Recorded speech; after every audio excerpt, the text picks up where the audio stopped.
بسم اللہ الرحمن الرحیم۔ تمام تر حمد کی محور ہے وہ ذات، تمام تر سجود کی محور ہے وہ ذات، جو چھپ جائے تو دنیا اسے اللہ کہے، اور جب جب ظاہر ہو دنیا اسے علی العظیم کہے۔ آج میں ایک واقعہ بیان کرنا چاہوں گی مولا رضا بادشاہ کے فرزند مولا تقی بادشاہ کا۔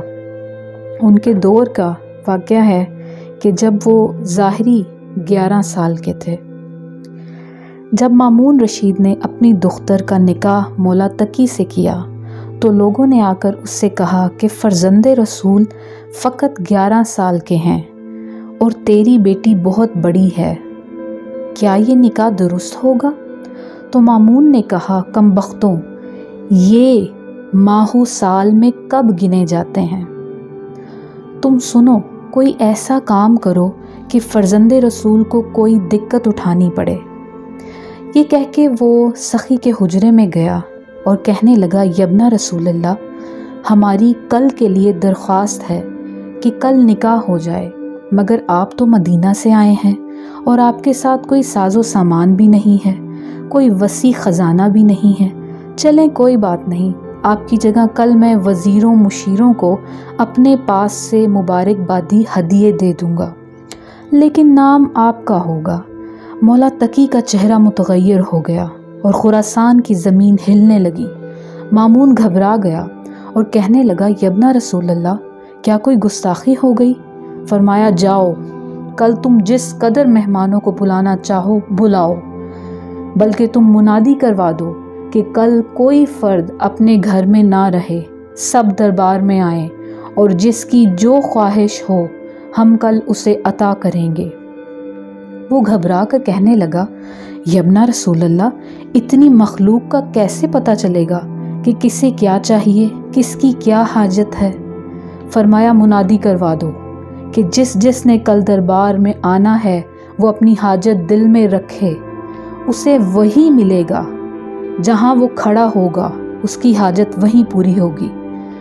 صبح نکاح کی محفل سجی، سخی نے خطبہ پڑھا اور پھر فرمایا، جس کو جو چاہیے وہ دل میں سوچ لے۔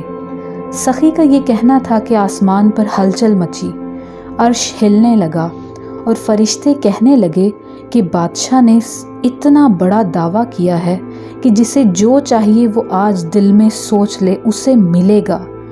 کہنے لگے، اے پروردگار، ہمیں بھی اجازت دے دے۔ آواز آئی، تم کیا چاہتے ہو؟ کہنے لگے، ہم آج پھر آزمائش چاہتے ہیں۔ آواز آئی، ہاں، یاد رکھو کہ وہ حجت ہے تم پر اور تم اسی کی وجہ سے سانس لے رہے ہو۔ فرشتوں نے کہا، پروردگار، ہمیں محفل میں جانے کی اجازت دے۔ آواز آئی، ایک فرشتے کو منتخب کرو جو تم میں سے وہاں جا سکے۔ انہوں نے ایک فرشتہ منتخب کیا اور اسے ایک حاجت دے کر بھیج دیا۔ وہ بھی پہنچ گیا دربار میں۔ سخی نے خطبہ مکمل کیا اور فرمایا، جس کو جو چاہیے وہ حاجت اپنے دل میں رکھے، اور یہ کہہ کر اپنی ابا کو سخاوت کے انداز میں گھمایا کہ اتنے میں پوری محفل میں ہلچل مچ گئی کہ جس نے جو سوچا تھا وہ اس کی گود میں موجود تھا کہ اچانک ایک شور اٹھا۔ ایک مرد بھاگتا ہوا آیا دربار میں اور کہنے لگا، ہٹ جاؤ میرے راستے سے، ھذا جواد الائمہ، او لوگوں مجھے راستہ دو۔ لوگوں نے دیکھا کہ اس کے ہاتھ میں ایک بچہ ہے۔ وہ تخت کے قریب آیا، سخی نے اس کی طرف نگاہ کی اور کہا، اب بتاؤ اپنی اصل کیفیت۔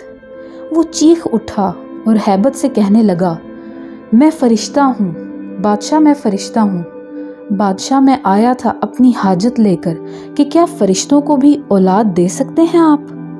میں نے دیکھا یہ میرے ہاتھوں پر بچہ، مولا، نہ میری یہ جنس، نہ مجھ میں یہ کیفیات، نہ میری خواہشیں، مولا میں تو ملک ہوں، مولا اب میں کیا کروں؟ سخی نے مسکرا کر فرمایا، یہ تیرا بیٹا ہے۔ اس نے کہا، مولا اس کی جنس کیا ہے؟ فرمایا، خود تعین کر کہ یہ انسان ہے یا فرشتہ، جو تو سوچے گا تو بھی یہی ہو جائے گا اور وہ بھی یہی ہو جائے گا۔